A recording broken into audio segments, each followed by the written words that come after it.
Ricordi.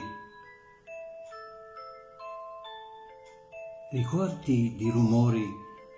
ritornano alla mente, il dolce suono del carillon,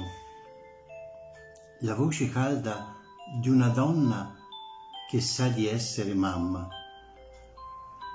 le grida festose di bambini giù per la strada, i canti giocondi di un muratore, il battere lento di un fabbro ferraio, e tutto si spegne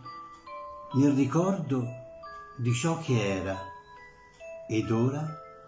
non è più. Vi auguro una serena giornata a tutti